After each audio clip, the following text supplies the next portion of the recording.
आतंकवाद पर no tolerance. अगर आतंकियों ने भारत की तरफ देखा तो सजा पाकिस्तान को मिलेगा, क्योंकि ये सभी पाक प्रायोजित आतंकी ही देश में आकर ऐसी घटनाओं को अंजाम देते हैं। संदेश साफ है कि उधर से गोली भी चलेगी तो इधर से हम गोला दागेंगे। और यही संदेश आज देश की तीनों जल, थल और वायु की तरफ से जब प्रेस कॉन्फ्रेंस की गई तो डीजीएमओ, डीजीएओ और डीजीएनओ ने सबने यही संदेश दिया है। भय बिन होई न प्रीत। पाकिस्तान में सैन्य और आतंकी ठिकानों पर करारा प्रहार करने के बाद आज भारतीय सेनाओं ने मध्यकाल के भक्त कवि तुलसीदास और राष्ट्र कवि रामधारी सिंह दिनकर की काव्य पंक्तियों का सहारा लेते हुए पड़ोसी देश को कड़ा संदेश दिया। जब नाश मनुज पर छाता है, पहले विवेक मर जाता है। ये अच्छे से उन्हें समझा दिया है। जब प्रेम और विनम्रता से बात ना बने तो भय दिखाना जरूरी है। भय बिन होए न प्रीत। आज फिर तीनों भारतीय सेनाओं के डीजीएमओ ने ऑपरेशन सिंदूर की शौर्य गाथा सुनाई। कैसे हमने पाकिस्तान के साथ तुर्की और चीन के हथियारों को नाकाम कर दिया। वहीं राष्ट्र कवि रामधारी सिंह दिनकर की पंक्तियों का भी सहारा लेते हुए उन्होंने बताया कि ये जो विनाशकाले विपरीत बुद्धि वाली मानसिकता है, हमने उस पर चोट की है। संदेश देने की कोशिश की कि कैसे पाकिस्तान ने आतंकियों की ऐशगाह बनाकर अपनी जमीन का दुरुपयोग किया। आज सबसे बड़ी खबर यही, पीएम मोदी 8 बजे राष्ट्र को संबोधित करेंगे। ये रिपोर्ट आपको दिखाते हैं। पहलगाम तक पाप का ये घड़ा भर चुका था।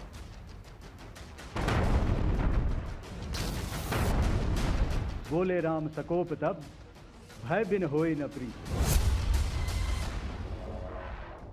बिनय न मानत जलधि जड़, गए 3 दिन बीत। बोले राम सकोप तब, भय बिन होई न प्रीत। रामचरितमानस की ये चौपाई श्री राम ने उस समय कही जब वो लंका जाने के लिए समुद्र से रास्ता मांगकर थक गए। तो उन्होंने क्रोध में कहा था कि जब विनम्रता और प्रेम से काम ना बने तो भय दिखाना जरूरी होता है। आज प्रेस ब्रीफिंग के दौरान DG air operations air marshal A K. Bharti ने पाकिस्तान को इन्हीं शब्दों में चेतावनी दी। बिनय न माने जलधि जड़, भय 3 दिन बीत। बोले राम सकोप तब, भय बिन होई न प्रीत। तो समझदार के लिए इशारा ही काफी। तीनों सेनाओं की डीजीएमओ की बैठक के दौरान लेफ्टिनेंट जनरल राजीव घई बोले, 3 दिनों में हमारी सेनाओं ने पाकिस्तान की कमर तोड़कर रख दी। हमारी लड़ाई आतंकवाद और आतंकवादियों के खिलाफ थी। इसलिए 7 मई को हमने केवल आतंकवादी ठिकानों पर ही हमला किया था। पर अफसोस इस बात का है कि पाकिस्तानी सेना ने आतंकवादियों का साथ देना उचित समझा और इस लड़ाई को अपनी लड़ाई बना ली। आज भारतीय सेनाओं ने यह भी साफ कर दिया कि भारत ने पाकिस्तान के परमाणु ठिकाने किराना हिल्स पर कार्रवाई नहीं की। ऐसा दावा किया गया था कि किराना हिल्स के परमाणु ठिकाने पर भारत के हमले में रेडिएशन की अफवाह है। Is there a confirmation that we actually hit Kirana Hills, or we were careful of not to do any such thing? Thank you. Thank you for telling us that Kirana Hill houses some nuclear installation. We did not know about it. Okay. And we've not hit Kirana Hills, whatever is there. Okay. I did not brief in my briefing yesterday. दरअसल भारत का हमला इतना सटीक था कि उसने उन्हीं आतंकी और सैन्य ठिकानों को निशाना बनाया जिन्हें वो निशाना बनाना चाहते थे। लेकिन इसके साथ ही भारत ने यह भी दिखाया कि उसके पास इतनी क्षमता है कि वो जब चाहे पाकिस्तान के किसी भी ठिकाने को निशाना बना सकता है, चाहे वो परमाणु ठिकाना ही क्यों ना हो। हमने केवल सीमा से सटे सैन्य ठिकानों पर ही नहीं कार्रवाई की, बल्कि भारत की सेनाओं की धमक उस रावलपिंडी तक सुनी गई जहां पाकिस्तानी फौज का हेडक्वार्टर मौजूद है। भारतीय सेनाओं ने जवाबी कार्रवाई में पाकिस्तान के 12 सैन्य ठिकानों को धुआं कर दिया। पीएम मोदी पहलगाम हमले के बाद से लगातार एक्शन मोड में नजर आ रहे हैं। आज भी पीएम मोदी ने रक्षा मंत्री राजनाथ सिंह और तीनों सेनाध्यक्षों के साथ बैठक की है। पीएम के साथ हुई हाई लेवल बैठक की खास बात यह थी कि वायुसेना प्रमुख air chief marshal A P. Singh की पीएम मोदी के साथ अलग से आधे घंटे बैठक हुई। इस बेहद अहम बैठक में एनएसए अजीत डोभाल भी मौजूद थे। वहीं सीज फायर के बाद धीरे धीरे हालात सामान्य हो रहे हैं। बॉर्डर से जुड़े राज्यों के 42 एयरपोर्ट पर अब यात्री विमानों की उड़ान शुरू हो गई है। इस बीच भारत पाकिस्तान को लेकर पूर्व आर्मी चीफ मनोज नरवणे का बयान सामने आया। उन्होंने बताया आखिर भारत पूर्ण युद्ध में क्यों नहीं गया। Ladies and gentlemen, war is not romantic. It is not your Bollywood movie. It is very serious business. And war or violence should be the last thing that we should resort to. And which is why our Prime Minister had said that this is not an era of war. आज operation सिंदूर को लेकर BJP ने पहली बार press conference कर इसे सरकार की बड़ी उपलब्धि बताया। पहली बार विश्व में किसी देश ने एक न्यूक्लियर कंट्री के अंदर घुस करके उनके एयर बेसेस को समाप्त करने का काम किया। उधर ऑपरेशन सिंदूर पर सियासत भी तेज हो गई है। विपक्ष सवाल उठा रहा है कि बीजेपी नसीहत दे रही है। हमने अमेरिका को क्यों अगर दिया है तो उसको क्यों हमने हस्तक्षेप करने का अधिकार दिया है, ये बात बनती है। क्योंकि देखिए, किसी भी मसले में अगर कोई तीसरी शक्ति बीच में आ जाती है तो वो फिर उसमें एक स्टेक होल्डर बन जाती है। कि भारत अपने अंदरूनी मामले में किसी की दखलंदाजी नहीं बर्दाश्त करेगा, लेकिन जब पाकिस्तान के संबंधित और महत्वपूर्ण जिम्मेदार अधिकारी का फोन आया तब भारत ने सीज फायर के लिए। विपक्ष लगातार मांग कर रहा है कि सरकार ऑपरेशन सिंदूर पर संसद का विशेष सत्र और सर्वदलीय बैठक बुलाए। कांग्रेस के कुछ नेता सरकार पर हमलावर दिख रहे हैं। ಆಲ್ ಪಾರ್ಟಿ ಮೀಟಿಂಗು ಕರಿಬೇಕಾಗಿತ್ತು ಬಿಫೋರ್ ದಿ ಸೀಜ್ ಫೈರ್ ಮಾಡೋಕ್ಕೆ ಮುಂಚಿತವಾಗಿ ಆಲ್ ಪಾರ್ಟಿ ಮೀಟಿಂಗು ಕರಿಬೇಕಾಗಿತ್ತು, ಜೊತೆಗೆ ಪಾರ್ಲಿಮೆಂಟ್ನು ಕೂಡ ಕರಿಬೇಕು। It's A very serious matter. बहरहाल भारत पाकिस्तान के बीच युद्ध तो टल गया, लेकिन सियासी फायरिंग शुरू हो गई है। आज तक ब्यूरो। जल्दी से अगर हम अपने दर्शकों को बता दें, क्योंकि ये वीडियो जिसके साथ हमने शुरुआत की थी 10 मई को जारी आर्मी के वीडियो में आजाद हिंद फौज का कदम कदम मिलाए जा, खुशी के गीत गाए जा, ये गाना बजाया गया था। जिसके बाद आजाद हिंद फौज के कैप्टन राम सिंह ठाकुर ने उस वक्त लिखा था। 11 मई की प्रेस कॉन्फ्रेंस जब हुई तो उसके शुरुआत में वीडियो में तांडव स्तोत्रम जो है, शिव तांडव के श्लोक थे। आज की प्रेस कॉन्फ्रेंस में राष्ट्र कवि रामधारी सिंह दिनकर की मशहूर कविता कृष्ण की चेतावनी की लाइनें थी। और पीसी के दौरान एक सवाल के जवाब में एयर मार्शल ए.के. भारती ने रामचरितमानस के सुंदर कांड से दोहा पढ़ा था। दोहा था, विनय न मानत जल्दी जड़ गए, तिनी दिन बीत, बोले राम सकोप तब, भय बिन होए ना प्रीत। यानी जब विनम्रता काम नहीं करती है तो क्रोध और भय का प्रयोग करना आवश्यक हो जाता है और मन में प्रेम और सद्भाव उत्पन्न हो जाता है। चर्चा की शुरुआत करते हैं। गौरव भाटिया जी, एक तो डीजीएमओ लेवल की बातचीत क्या हुई है, अगर उस पर कोई रिपोर्टर जुड़ते हैं तो फौरन कनेक्ट कीजिएगा। गौरव भाटिया जी, भारतीय जनता पार्टी कल से तिरंगा यात्रा निकाल रही है, क्या कार्यक्रम है? और इसी के साथ प्रधानमंत्री के संबोधन को लेकर देश में इस वक्त एक उत्साह है।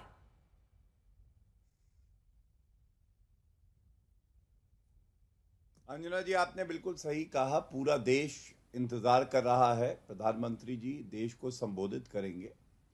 और मैं समझता हूं ये वो पल है जब हमने देखा है कि पिछले 3 सप्ताह से किस तरह से पूरा एक देश जो है वो एकजुट हो गया है। 140 करोड़ भारतीय प्रधानमंत्री जी और देश की वीर सेना के साथ खड़े हो गए हैं, कंधे से कंधा मिलाकर।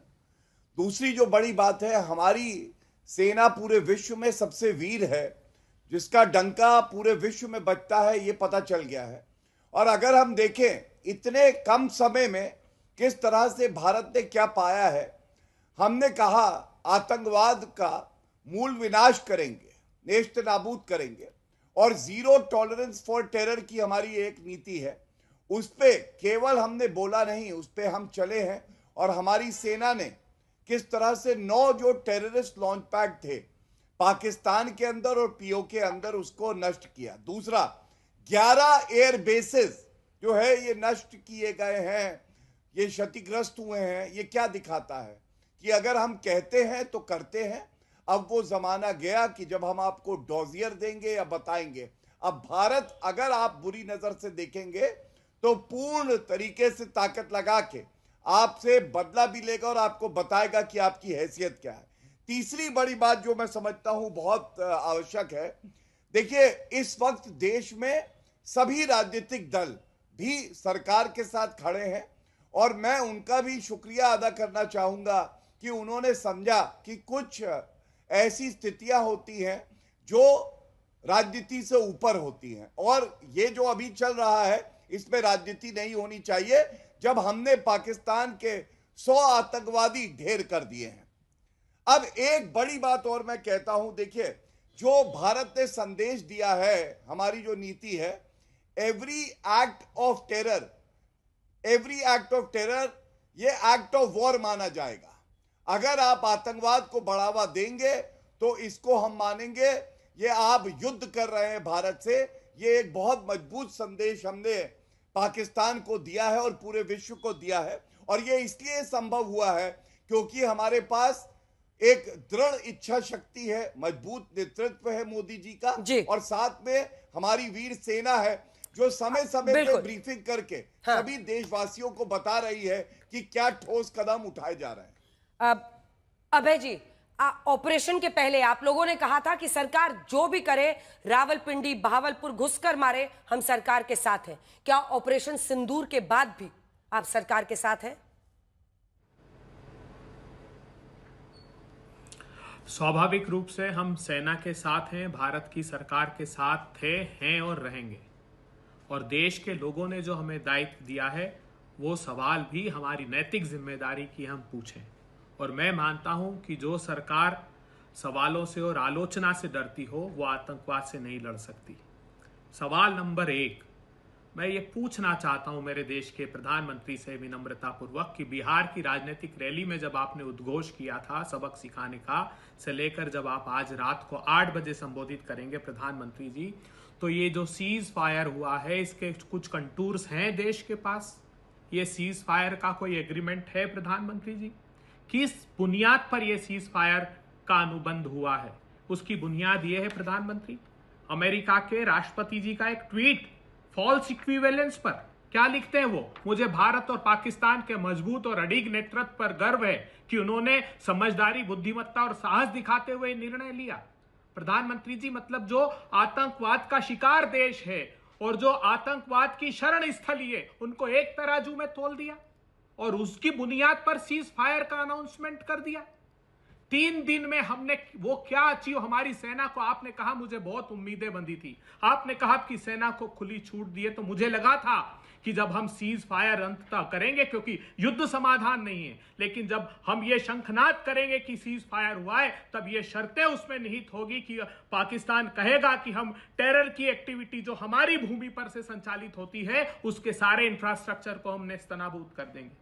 मुझे लगा जब आपने सिंधु का अस्थायी रूप से स्थगित की, मैं देख रहा था कि इंटरनेशनल लॉज में उसमें या तो निलंबन है या उसके टर्मिनेशन की बात की गई है। अस्थायी स्थगित का कोई स्वरूप नहीं है। मतलब अंतर्मन में कहीं ना कहीं ये हमारे मन में है कि हम उसको एक पनाह देना चाहते हैं। ये बंद होना चाहिए प्रधानमंत्री जी। वो बेवाएं जिनके सुहाग उजड़ गए, वो सैनिक जिन्होंने अपनी शहादत दी इस ऑपरेशन सिंदूर में, हम क्या कहेंगे प्रधानमंत्री जी?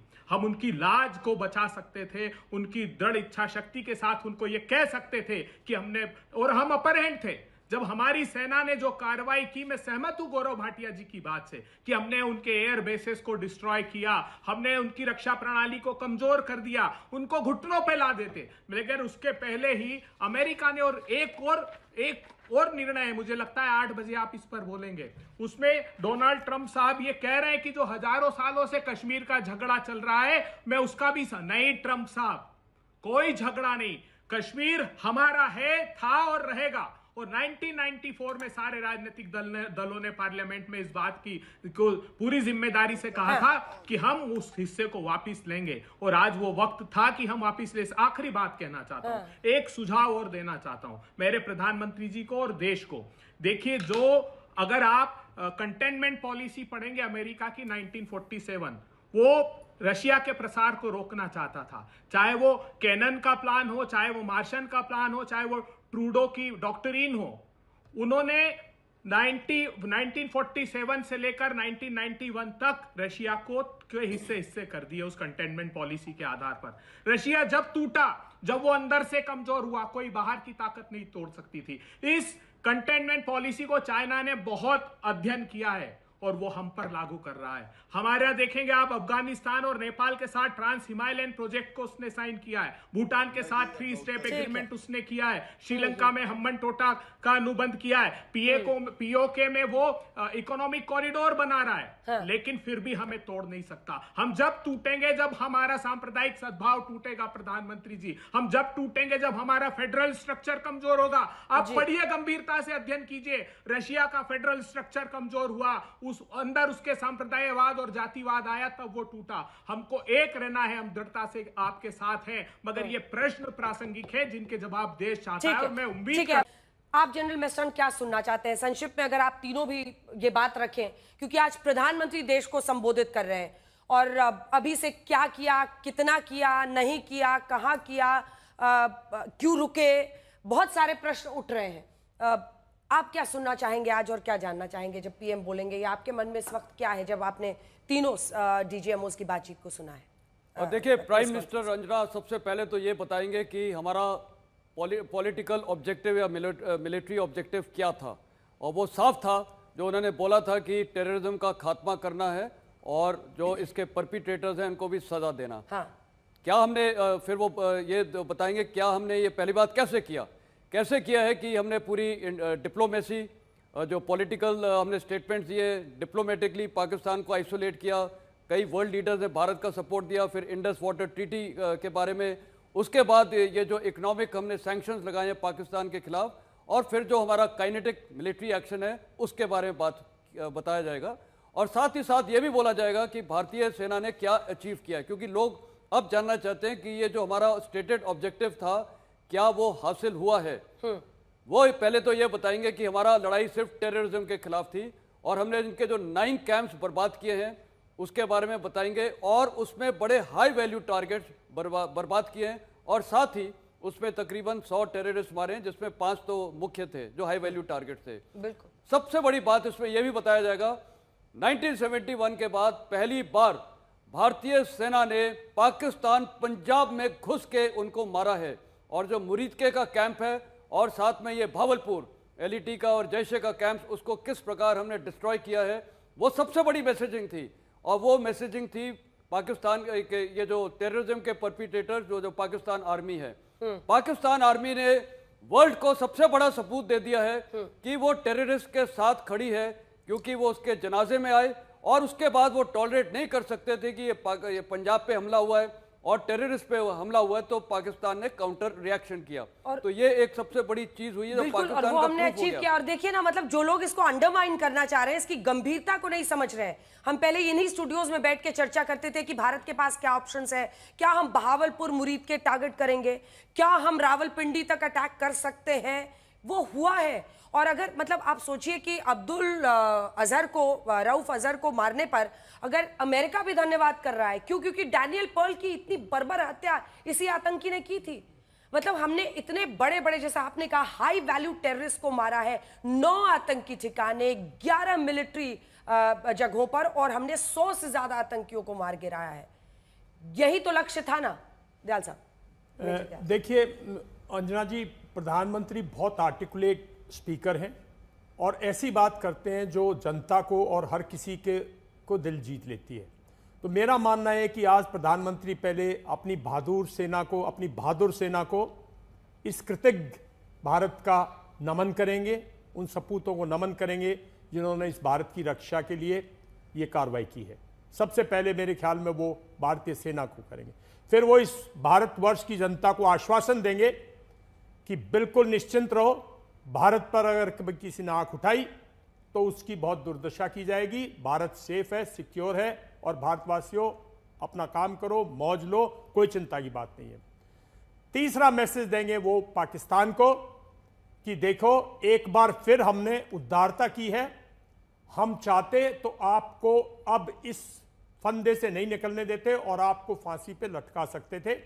वो पाकिस्तान को भी एक संदेश देंगे कि देखिए, जो आपने किया था उसकी हमने इतनी ही सजा देनी थी, वो हमने रोक दी। अगर आगे से आप कुछ भी करोगे तो वो हमारा डॉक्ट्रिन जो है, वो एक्ट ऑफ वॉर जो है, उस पर जरूर बोलेंगे कि हम ऐसी कार्रवाई करेंगे कि सिर्फ पंजाब तक या लिमिटेड नहीं रहेगी, इसका और गहरा असर पड़ेगा। और आखिरी बात मेरे ख्याल में दुनिया को बताएंगे कि देखिए, भारत का अपना मुद्दा है पाकिस्तान के साथ। आप हमारे दोस्त हैं, सब हमारे दोस्त हैं, और हम आपकी शुभकामनाओं के बहुत शुक्रगुजार हैं कि यह शांति रहे। लेकिन ये हमारा द्विपक्षीय मुद्दा है, क्योंकि देश में काफी अफवाहें चल रही हैं।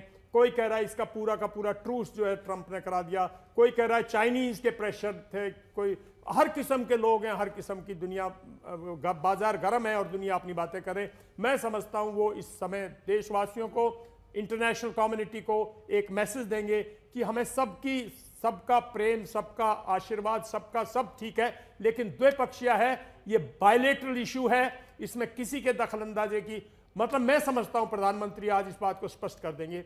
और अंतिम बात एक जरूर स्पष्ट करेंगे वो कि क्यों उन्होंने अपने इस मुहिम को, क्यों उनका पॉलिटिकल एम इतना लिमिटेड था, और क्यों उन्होंने इस पॉलिटिकल एम को अचीव करने के बाद में उन्होंने ये फैसला ले लिया। मैं समझता हूं ये सारी चीजें जो है फिर सेटल कर बिल्कुल। और जिसकी आपने चर्चा लास्ट में की, मैं वहां से शुरू करके आपके पास आना चाहती हूं, स्क्वाड्रन लीडर गिनी चौधरी। देखिए, जब भी जंग होता है हम दो स्तर पर उसे लड़ते हैं। एक तो सैन्य कार्रवाई सरहद पर जो अपनी जान पर लड़ते हैं, लेकिन आजकल एक इंफॉर्मेशन वॉर भी चलता है पूरे देश में, और उसमें 10 तरह की भ्रांतियां फैलाने की कोशिशें होती हैं। इंडिया तो छोड़िए, लगातार हम लोग बता रहे थे, लेकिन अब न्यूयॉर्क टाइम्स ने भी बाकायदा फुल डिटेल्स के साथ छापा है कि जब वाइस प्रेसिडेंट जेडी वैंस ने फोन किया प्रधानमंत्री नरेंद्र मोदी को और कहा कि आप ट्रूस कीजिए, तो उन्होंने इससे इनकार कर दिया और कहा कि सीज फायर नहीं होगी, अगर वो हमला करेगा तो हम उससे भी बड़ा हमला करेंगे। अगर वो रुकने को तैयार है तो फिर हमारा ऑपरेशन सिंदूर हो चुका है। लेकिन इसको कोई सुनता है, सुन के अनसुना करना चाहता है, क्योंकि सबका अपना एक एजेंडा होता है, एजेंडे के तहत लोग चलते हैं और भ्रांतियों को फैलाते हैं। आप एक पूर्व फौजी की तरह आज अपने पीएम से क्या सुनना चाहती हैं? देखिए, इस बात में अंजना कोई दो राहें नहीं है कि हमने अपना जो नेशनल ऑब्जेक्टिव था ऑपरेशन सिंदूर का अचीव कर लिया है। उसके बाद जो एस्केलेशन हुई, वो जवाबदारी हुई, वो सब कुछ हम सबके सामने है। दूसरी बात, हमारी फौज, हमारी गवर्नमेंट, हमारी सरकार किस तरह से हमारे नागरिकों को साथ लेके चली है, जिस तरह से हमारी एमईए ब्रीफिंग हुई है, एक नहीं दो बार। उसके बाद आपकी डीएमओ ब्रीफिंग्स देख लीजिए, जिसमें आपको टारगेट्स विद टाइम स्टैम्प वहां पे आफ्टर एंड बिफोर उनकी फोटोग्राफ्स हैं। तो आज मैं अपने प्रधानमंत्री से जो हम एक्सपेक्ट कर सकते हैं वो यही है कि जिस तरह से पीछे होता है वो हमें साथ लेके चलेंगे, और जितने लोगों की, जितनी आवाम की, जनता की जो भी डाउट्स और अभी भी कुछ सवाल होंगे वो सारे क्लियर होंगे। और ये एक तरह से चेतावनी भी हो सकती है, साथ ही अपनी फौज को जो सराहेंगे वो तो है ही, पर ये एक चेतावनी हो सकती है हर उस इंसान, हर उस देश के लिए जो टेररिज्म को सपोर्ट करता है। एंड लास्ट ऑफ ऑल मैं यही बोलना चाहती हूँ कि देखिए, पाकिस्तान जैसे कि जाना जाता है पीठ पे छुरा खोपने के लिए, तो इंडिया इस बात के लिए जाना चाहता है कि हम 100 मारते हैं, गिनते हैं 10। तो अब समझदार को इशारा काफी है। गौरव जी, कुल मिलाकर अगर हम देखें तो आपने अभय जी के भी सवाल सुने, आपने जो बहुत सारे सवाल लोगों के मन में है, सरकार के भारतीय सत्ताधारी पार्टी के प्रवक्ता के तौर पर आप इस पर क्या कहेंगे?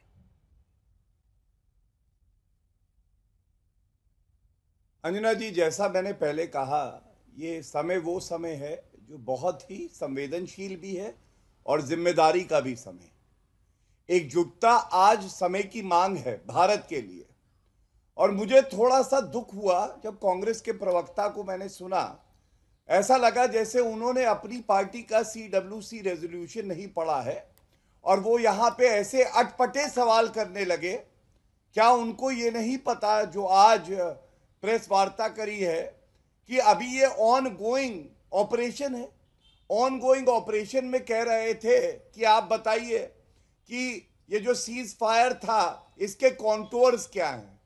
अरे आप एक बात बताइए, अगर आपको देश के प्रधानमंत्री पे विश्वास है, जो आपने कहा नहीं, और अगर देश की सेना पे विश्वास है, तो थोड़ा सा इंतजार तो आप कर ही सकते हैं।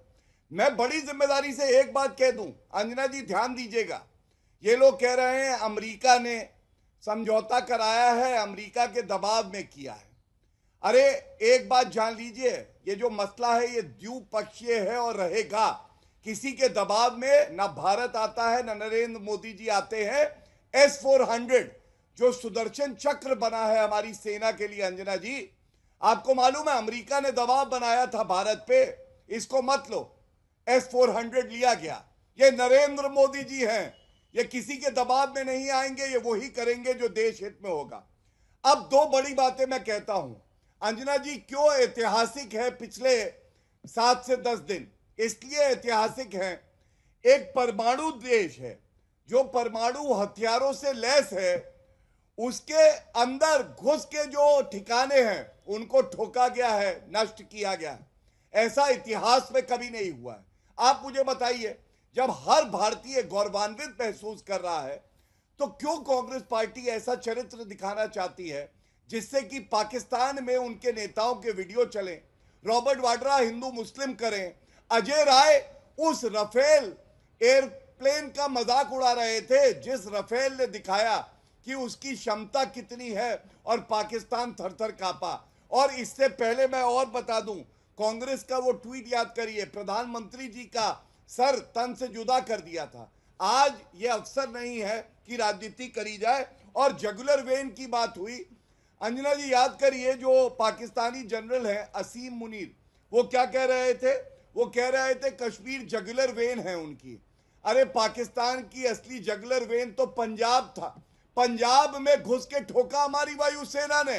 अपनी जुगुलर वेन बचाओ, पाकिस्तान ये जान जाए कश्मीर भारत का अभिन्न अंग है और रहेगा, और उसको कोई छेड़छाड़ नहीं कर सकता है, ले नहीं सकता है। मैं एक बात बस और कहना चाहूंगा, देखिए आज विश्व पटल पे भारत की मजबूती सबके सामने आ चुकी है। ठीक है, हमने अगर S-400 लिए, उसका इस्तेमाल हुआ, भारत मजबूत हुआ। हमने रफेल लिए, उसका इस्तेमाल हुआ फ्रांस से, भारत मजबूत हुआ। इजराइल, ये लोग कहते थे जय फिलिस्तीन, और इजराइल ने हमें ड्रोन्स दिए, हमें वो मारक क्षमता दी जिसकी हमें आवश्यकता थी। इससे एक बात सिद्ध होती है, नरेंद्र मोदी जी की जो विदेश नीति है, कूटनीति है, वो सही है और भारत मजबूत हो रहा है। और यहाँ 3 वॉर वेटरन बैठे हैं, मैं उनको सलाम करता हूं, कितनी स्पष्टता से उन्होंने भारत को जोड़ने का संदेश दिया है। यही वक्त की आज जरूरत है। बिल्कुल, और यही पूरे भारत से एक आवाज आज जानी चाहिए। लेकिन इससे पहले कि मैं आगे बढ़ूं, अभय जी आप जवाब दें, जरा दिखाते हैं, क्योंकि कुछ बड़ी बातें भी आज इस प्रेस कॉन्फ्रेंस में बताई गई हैं। 4 लेयर्स में पाकिस्तान के हमले को हमने कैसे नाकाम किया।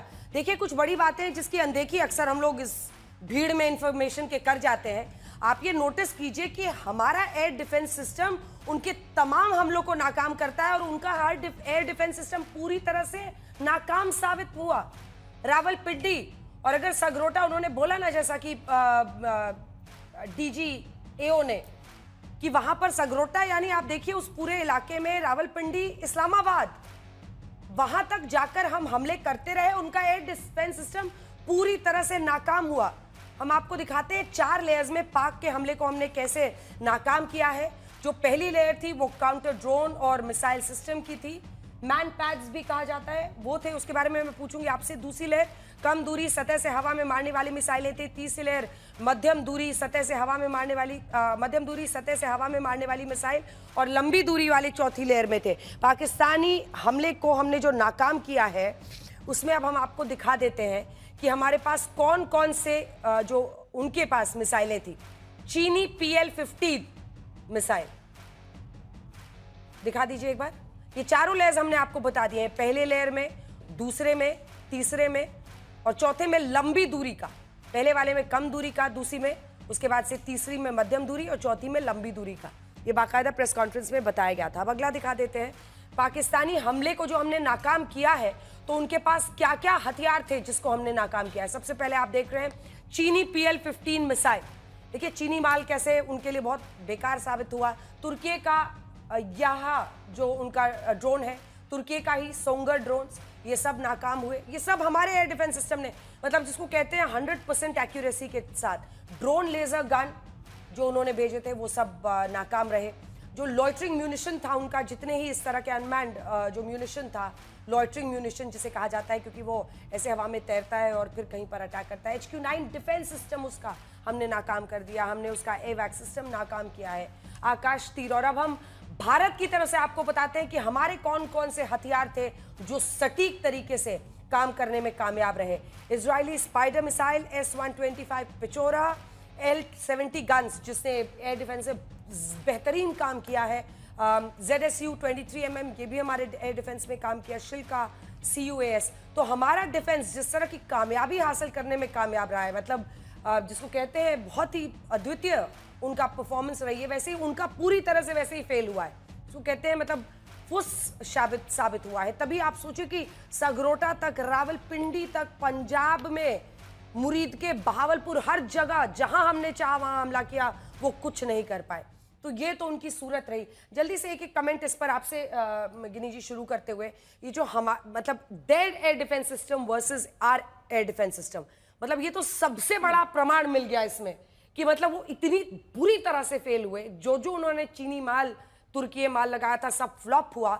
और हम देखिए, हम चीनी माल, तुर्की माल, हम बेटर है, वो बेटर है। सबसे ज़्यादा यहाँ पे आती है स्ट्रैटेजी की बात कि हमने उनके कौन से टारगेट्स को एम किया, कौन से टारगेट्स ध्वस्त किए, डिस्ट्रॉय किए।